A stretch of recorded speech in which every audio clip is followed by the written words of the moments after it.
ठीक। Square versus rhombus कल अपन ने क्या पढ़ लिए थे? ट्रेपेजियम वर्सेस क्या पढ़ लिए थे? पैरालेलोग्राम, है ना। अच्छा, रेक्टेंगल वर्सेस पैरालेलोग्राम क्या पढ़ लिए थे बेटा? रेक्टेंगल वर्सेस पैरालेलोग्राम, ठीक है ना। अब भैया पैरेललोग्राम में 11 ग्राम बोले थे अपन ने, याद होगा आपको, ठीक है। तो अब बेटा अब हम लोग स्क्वायर वर्सेस रोम्बस पढ़ेंगे। देखो सेम जैसे हमने पैरेललोग्राम रेक्टेंगल को लात मार के पिचकाया था, वैसे हम लोग यहाँ पे स्क्वायर को भी लात मार के पिचकाएंगे, है ना, ठीक है ना। SQUAR, अच्छा क्यू ऐसा दिख रहा है, ये क्यू है ना, SQU, हाँ तो ये है ना A, ठीक है ना, ये है ना U, ठीक है ना। चलो ठीक है, देखते हैं, बता दो।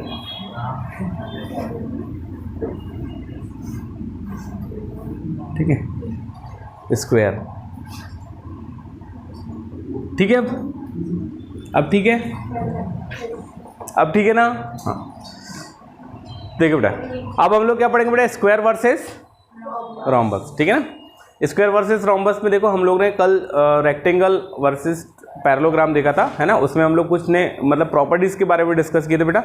तो कुछ डिफरेंट प्रॉपर्टी थी रेक्टेंगल की, किससे? पैरेललोग्राम की, इसलिए उसको अलग अलग नाम दे दिया गया, ठीक है। वैसे ही सेम स्क्वायर और रोम्बस में भी कुछ प्रॉपर्टी बिल्कुल सिमिलर होती है और कुछ प्रॉपर्टी डिफरेंट होती है, इसलिए वो दोनों अलग अलग फिगर माने जाते हैं, ठीक है ना। अब दोनों ही सेम हो जाएंगे, सारी प्रॉपर्टी सेम हो जाएगी, तो भाई इसको अलग क्यों बोलोगे, है ना, सीधी सी बात है, इसलिए सिंपल, ठीक है। तो देखो स्क्वायर का फिगर कुछ इस टाइप से होता है, ABC एंड ये D। और बेटा रोम्बस का फिगर कुछ इस टाइप से होता है, ठीक है,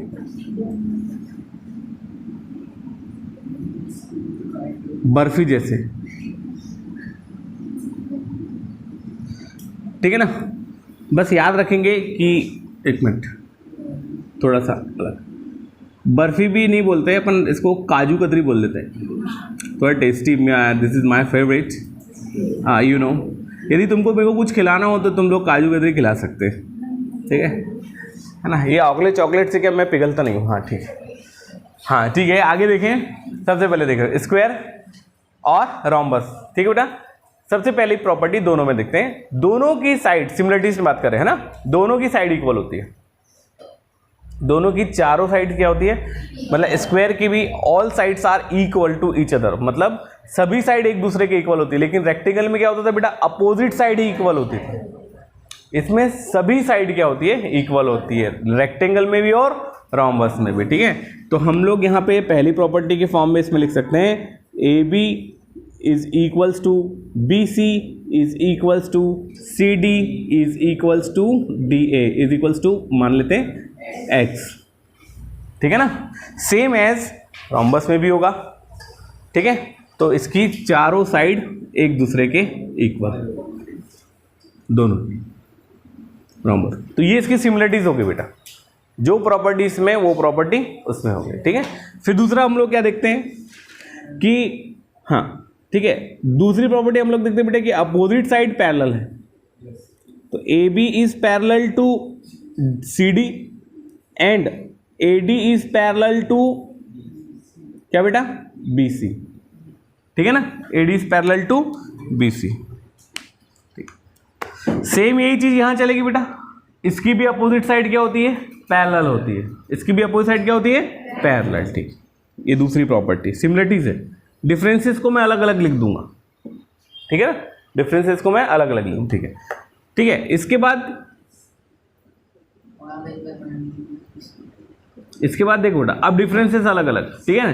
अब इसके वर्टिकल एंगल 90 डिग्री के होते हैं और चारों एंगल इक्वल होते हैं, लेकिन बेटा इसके वर्टिकल एंगल 90 डिग्री के नहीं होते और चारों एंगल इक्वल नहीं होते, ठीक है ना। अब इक्वलिटी में इसमें, ठीक है। तो यहाँ पे हमको क्या मिला बेटा? Angle A is equals to angle B is equals to angle C is equals to angle D is equals to कितना डिग्री? 90 डिग्री। पर यहाँ ऐसा नहीं है, तो ये प्रॉपर्टी हमारी, ये दोनों सही है और ये वाली प्रॉपर्टी इसमें नहीं मिलेगी। तो इसमें क्या मिलेगा? अपोजिट एंगल्स क्या होते हैं? इक्वल होते हैं। तो देखो अब भाई अपोजिट एंगल, तो फिर इसके भी इक्वल हो गए, ठीक है ना। तो अब हमको क्या मिलेगा बेटा, इधर A is equals to angle C and angle B is equals to angle D। तो सेम यहाँ पे यही प्रॉपर्टी क्या होगी, शो होगी। इसके भी अपोजिट एंगल क्या होता है बेटा, इक्वल। मतलब यहाँ angle C is equals to angle A और angle B is equals to angle D। Is that clear? ठीक।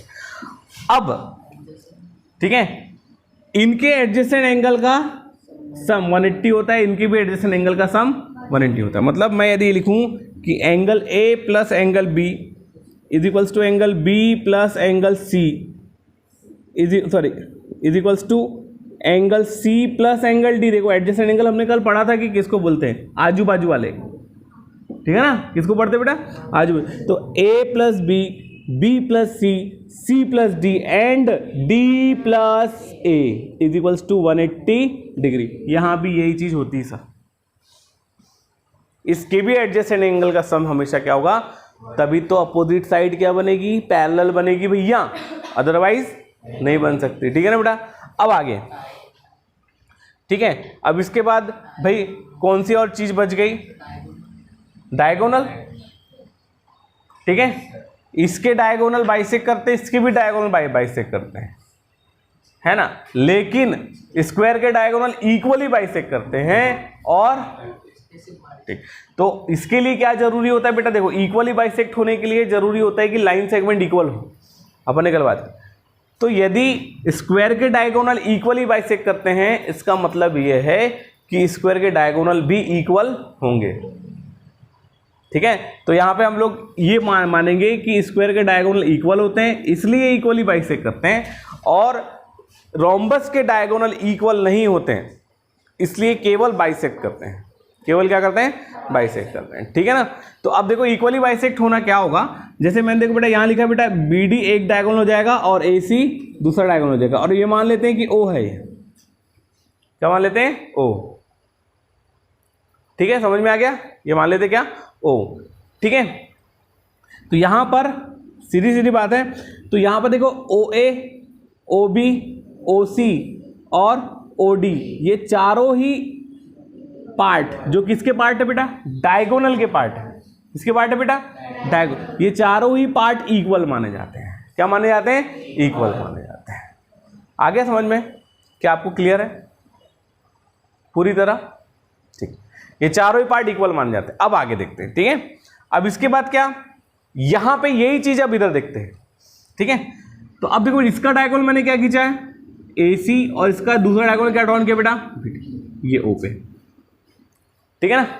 तो अब क्या हुआ, देखो बेटा BD दो पार्ट में डिवाइड हुआ, ये दोनों पार्ट इक्वल है, और AC दो पार्ट में डिवाइड हुआ, ये दोनों पार्ट इक्वल है। मतलब ये OA और OD इक्वल थे, और इधर बेटा OA और OC इक्वल, इधर OB और OD इक्वल, इधर क्या बेटा OA और OC इक्वल, है ना। सॉरी, मैंने पहले OA और OD बोल दिया था, है ना, डोंट माइंड, गलती से मिस्टेक होती है। ठीक है, तो देखो बेटा OB OD के इक्वल, ध्यान से देखना, और OA OC के इक्वल।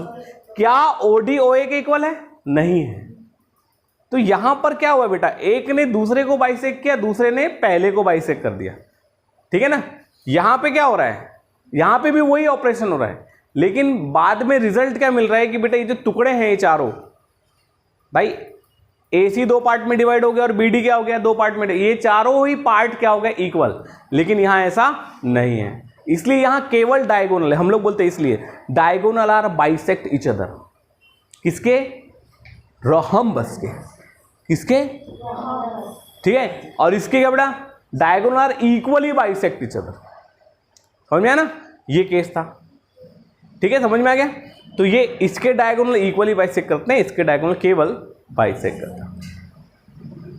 ओके, आगे फिर हमारे पास एक और सिमिलरिटीज आती कि इसके डायगोनल भी 90 डिग्री पे बाइसेक्ट करते हैं। समझ में आया ना। मतलब AC और BD, ये मतलब स्क्वायर के डायगोनल ऑलवेज राइट एंगल पे क्या करते हैं, बाइसेक्ट करते हैं। वही चीज रोम्बस के डायगोनल भी करते हैं। ठीक है, मतलब नहीं आया समझ में। देखो बेटा ये दोनों बाइसेक्ट करते हैं, मतलब यहां पे 90 डिग्री बनाएंगे, इसको बोलते हैं राइट एंगल पर बाइसेक्ट करना। इसको क्या बोलते हैं, तो भाई एक एंगल 90 डिग्री होगा तो बाकी चारों एंगल भी क्या हो गए, बाकी के है ना आसपास के एंगल।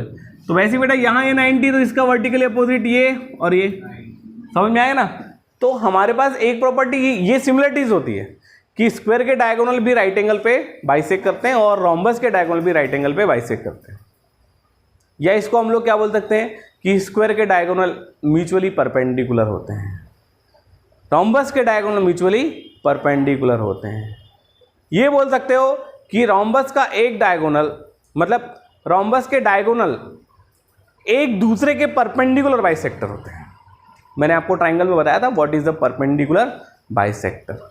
वो क्या करेगा, लाइन सेगमेंट पे परपेंडिकुलर भी बनाएगा और उसको बाइसेक्ट भी करेगा, इसलिए उसको क्या बोला जाता है, परपेंडिकुलर। तो देखो बेटा ये डायगोनल इसको परपेंडिकुलरली बाइसेक्ट कर रहा है और ये डायगोनल इसको परपेंडिकुलरली बाइसेक्ट कर रहा है, मतलब 90 डिग्री बना के बाइसेक्ट कर रहा है। आ गया समझ में?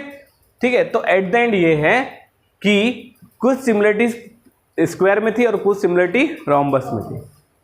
ठीक है। अब मजे वाली बात पढ़ते हैं। कौन सी मजे वाली बात जिसमें तुमको हंसी आएगी? अब हंसी आने वाली बात यह है कि सर स्क्वायर के डायगोनल इक्वल क्यों थे और रोम्बस के डायगोनल इक्वल क्यों नहीं थे, है ना। तो इसके लिए हम एक कहानी बना सकते हैं कि मैं दिमाग खराब हुआ, स्क्वायर को देखा और मैं डी की तरफ से कूद गया। तो जैसे ही डी की तरफ से कूदा तो ये ऐसा पिचक गया और ये ऐसा बढ़ गया। तो देखो ऐसा हो गया तो ये पिच का, तो ये डायगोनल क्या हो गया, कम, और ये डायगोनल क्या हो गया, बढ़ गया। तो जनरली ऐसा नहीं, इसको हम लोग यदि देखें तो बेटा फिगर ही ऐसा है कि हम चार साइड इक्वल लेके केवल ऐसा ही फिगर नहीं बना सकते, केवल ऐसा भी फिगर बना सकते हैं, है ना। ठीक है ना। तो ये आपके क्वाड्रिलेटरल में दो भाई और निपट गए, कौन, है ना, स्क्वायर्स और रोम्बस।